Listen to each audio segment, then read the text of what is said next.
ओम नमः शिवाय। जय भोलेनाथ। आज के अध्याय में आपका हार्दिक स्वागत है। आज सुनिए फाल्गुन मास महात्म्य में आगे का वृत्तांत।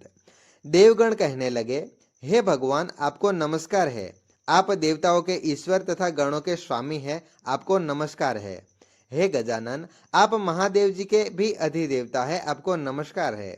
इन शुभ स्तोत्रों द्वारा स्तुति करने पर गणों के स्वामी श्री गणेश जी अत्यंत प्रसन्न होकर इस प्रकार कहने लगे, हे देवता गणों, मैं आप पर बहुत संतुष्ट हूँ। आप मन वांछित वस्तु मांगो, मैं आपको अवश्य दूंगा।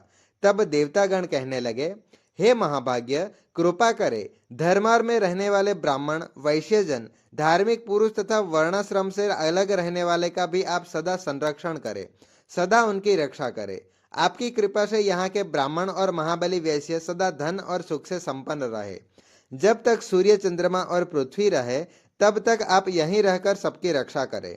तब गणेश जी ने तथास्तु कहकर उनकी प्रार्थना का स्वीकार कर लिया। श्री व्यास जी कहते हैं, हे महायशस्वी युधिष्ठिर, भगवान शंकर के पश्चिम भाग में कश्यप नंदन भगवान सूर्य की स्थापना की गई है। वह स्थान रवि क्षेत्र कहलाता है। वहीं रूप और यश से संपन्न नासत्य नाम से प्रसिद्ध महातेजस्वी दोनों अश्विनी कुमार उत्पन्न हुए, जो देवलोक के वैद्य रूप में प्रसिद्ध हुए। विश्वकर्मा जी की पुत्री संज्ञा अंशुमाली भगवान सूर्यदेव को ब्याही गई थी।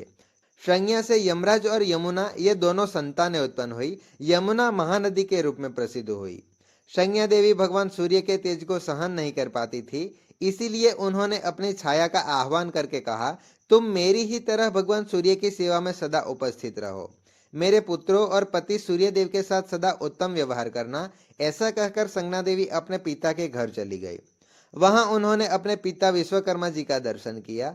विश्वकर्मा जी ने भी उनको बड़े आदर से रखा। कुछ समय तक वे अपने पिता के घर में ही रुकी रही। तब एक दिन उनके पिता विश्वकर्मा जी ने अपनी पुत्री से बड़े प्रेम से कहा, बेटी, यहाँ पर तुम्हारे रहने से धर्म का लोप हो रहा है, क्योंकि स्त्रियों का अपने बंधु बांधवों के साथ अधिक समय तक रहना उचित नहीं होता। स्त्री अपने पति के घर में ही रहे, तभी उसकी शोभा होती है। इसीलिए जाओ और अपने पति के घर सुख पूर्वक रहो। पिता के ऐसे कहने पर संज्ञा ने बहुत अच्छा कहकर उनका आदर किया और वहां से निकलकर उत्तम कुरु की ओर प्रस्थान किया। वह सूर्यदेव के तेज से भयभीत थी, इसीलिए उन्होंने एक घोड़ी का रूप धारण कर वहीं पर तपस्या शुरू कर दी। इधर भगवान सूर्य ने अपनी दूसरी पत्नी को संज्ञा ही समझकर उनसे गर्भ से 2 पुत्र और एक सुंदर कन्या को जन्म दिया। छाया अपनी संतानों के प्रति प्रेम पूर्वक व्यवहार करती थी, किंतु संज्ञा की कन्या और पुत्रों के साथ भेदभाव करती थी।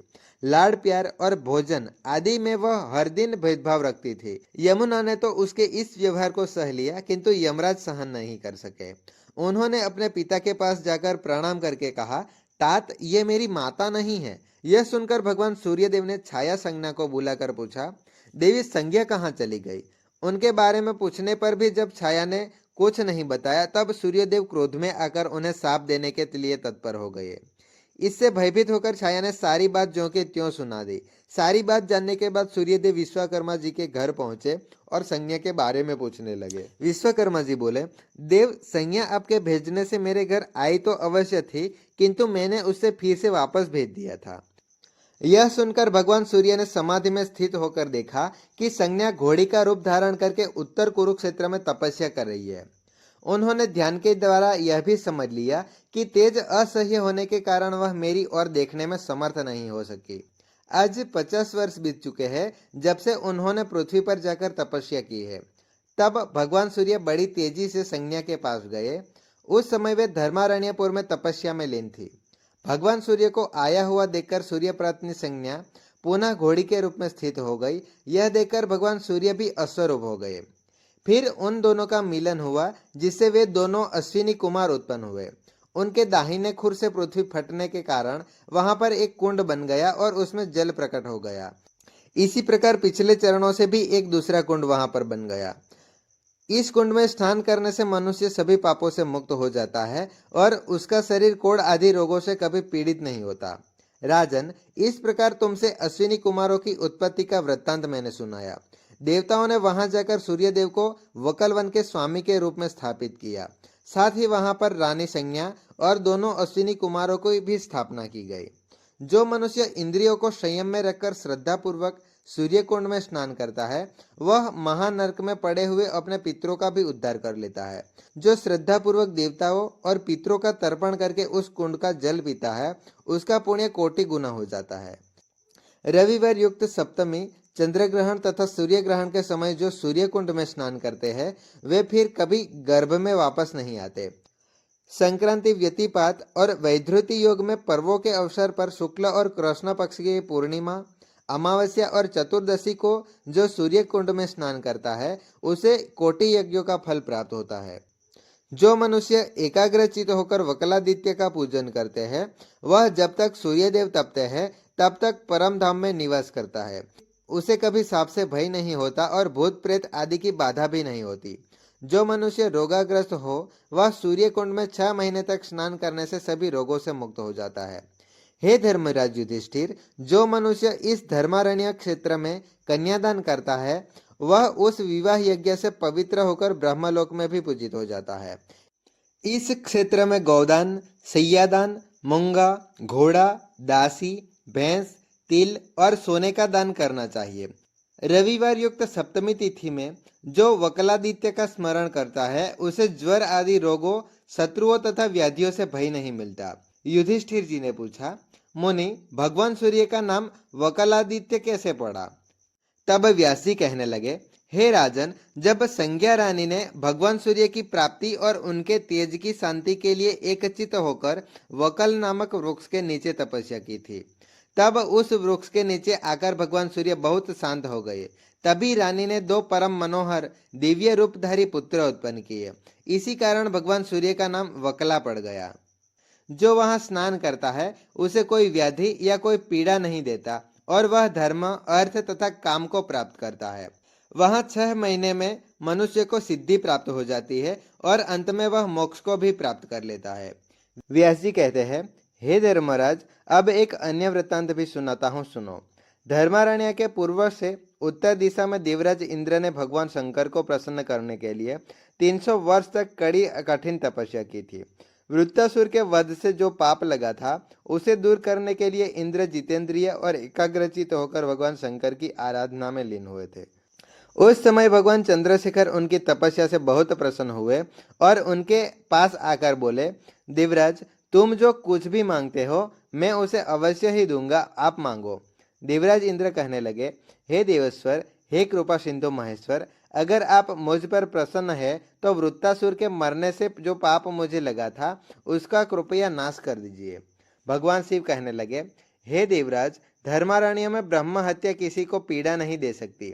गौ हत्या, द्विज हत्या, बाल हत्या और स्त्री हत्या भी मेरे, ब्रह्मा जी के, भगवान विष्णु जी के तथा यमराज के वचन से यहाँ कभी प्रवेश नहीं करती। इसीलिए तुम इस तीर्थ में प्रवेश करके स्नान करो। देवराज इंद्र ने कहा, हे महासिंधु महेश्वर, अगर आप मुझ पर संतुष्ट है तो मेरे नाम से यहाँ पर आप स्थापित हो जाइए। तब महादेव जी ने तथास्तु कहकर इंद्र की प्रार्थना स्वीकार कर ली और लोगों के हित की इच्छा से सबके पापों की शुद्धि के लिए धर्मारण्य में इंद्रेश्वर नाम से विराजमान हो गए। जो मनुष्य सदा भक्ति पूर्वक पुष्प और धूप आदि से भगवान इंद्रेश्वर का पूजन करता है वह सभी पापों से मुक्त हो जाता है। विशेषतः माघ मास में अष्टमी और चतुर्दशी तिथि को सब पापों की शुद्धि के लिए भगवान शिव की पूजा करने वाला पुरुष शिवलोक में प्रतिष्ठित होता है और जो चतुर्दशी तिथि में सांग रुद्र जप करता है वह सब पापों से शुद्ध चित्त होकर परम पद को प्राप्त होता है। जो कुष्ठ आदि महारोगों से ग्रस्त होते हैं वे स्नान मात्र से शुद्ध होकर दिव्य देह धारण कर लेते हैं और जो स्नान करके देवाधिदेव इंद्रेश्वर का पूजन करता है वह ज्वर के बंधन से छूट जाता है। जो बांझ स्त्री या जिसकी संतान दुर्भाग्यवश बारंबार मर जाती हो वह मृत अवस्था तथा महादुष्ट नारी कुंड में भगवान शिव के आगे स्नान करके एकाग्र चित्त से उनकी पूजा करती है तो वह स्नान मात्र से ही शुद्ध हो जाती है।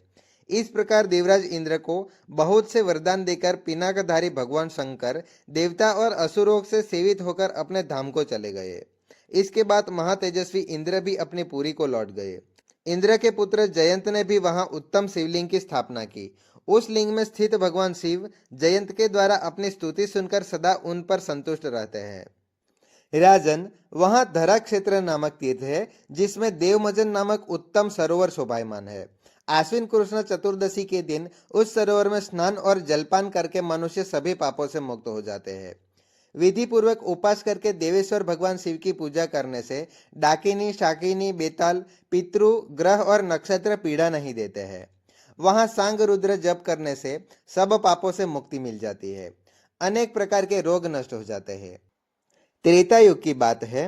हे धर्मराज, लोसासुर नामक एक मदोन्मत्त राक्षस ब्राह्मण का वेश धारण करके सदा धर्मार्म क्षेत्र में आता और वहां के धर्मपरायण ब्राह्मणों को बहुत सताया करता था। वह उस क्षेत्र के शूद्रों और वैश्यों को डंडों से पीटता था, यज्ञों को विध्वंस कर डालता था और होम की सामग्री को तो खुद ही खा जाता था।